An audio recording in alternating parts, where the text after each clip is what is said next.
પરમ પૂજ્ય મહંત સ્વામી મહારાજ આપણને રોજ એક સંદેશ વારે વારે ઘૂંટવાનું કહે છે, અને એ છે પ્રાપ્તિને પ્રતીતિમાં પરિવર્તિત કરવાનો સંદેશ.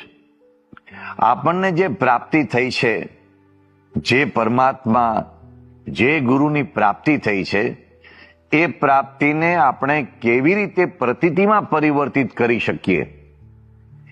પણ આ પ્રાપ્તિ માટે પહેલો અને પાયાનો મુદ્દો છે સચ્ચાઈ, સત્યની પ્રતીતિ, સત્યનો રણકાર. એ સત્યને વર્ણવું તે એક બાબત છે, એ સત્ય વિશે વાતો કરવી તે એક બાબત છે, પણ એ સત્યનો અનુભવ કરવો, એટલે કે પરબ્રહ્મનો સાક્ષાત્કાર કરવો, એ સૌથી વિશેષ બાબત છે. પરબ્રહ્મ ભગવાન શ્રી સ્વામિનારાયણ આ પૃથ્વી પર અવતર્યા ત્યારે એમના સત્ય સ્વરૂપનો અનુભવ મહાન સંતો, મહાન ભક્તો, અનેક લોકોએ કર્યો. આથી સત્ય સ્વરૂપ એવા પરમાત્મા ભગવાન સ્વામિનારાયણ એમની પ્રાપ્તિના એ પ્રતીતિના આનંદને, એટલે કે સચ્ચાઈના આનંદને એમણે પોતાના કીર્તનોમાં ગાયો. એક નહીં, આવા હજારો પદો છે. એમની હયાતીમાં જ, એમની ઉપસ્થિતિમાં જ એમને પરબ્રહ્મ પુરુષોત્તમ નારાયણ તરીકે સ્વીકારનારા 3000 પરમહંસો હતા, 20 લાખ હરિભક્તો હતા. એવું એક ઉદાહરણ આપવું હોય તો સદગુરુ મુક્તાનંદ સ્વામીનું ઉદાહરણ લઈ શકાય.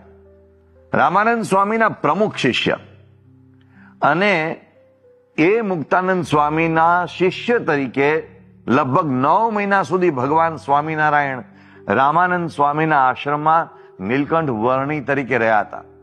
મુક્તાનંદ સ્વામીને તેમના પ્રત્યે પ્રેમ પણ અપાર હતો, પણ આમ છતાં નીલકંઠમાંથી જ્યારે તેઓ સહજાનંદ સ્વામી મહારાજ તરીકે વિખ્યાત થયા ત્યારે એ ભગવાન સ્વામિનારાયણે યોગ વિના સમાધિ કરાવવાનું શરૂ કર્યું.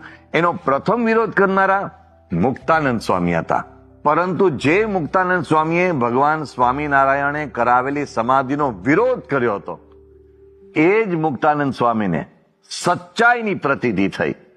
એટલે એમણે ભગવાન સ્વામિનારાયણ માટે શબ્દો લખ્યા પોતાની આરતીમાં: પુરુષોત્તમ પ્રગટનું જે દર્શન કરશે, કાળ કર્મથી છૂટી કુટુંબ સહિત તરશે. ભગવાન સ્વામિનારાયણની સચ્ચાઈ અંગે પ્રતીતિનો એમનો જે રણકાર હતો, એમનો એને જે આનંદ હતો, એ કઈ કક્ષાનો હતો, એ કોઈ સામાન્ય બાબત નહોતી. મુક્તાનંદ સ્વામી એ તો કેટલી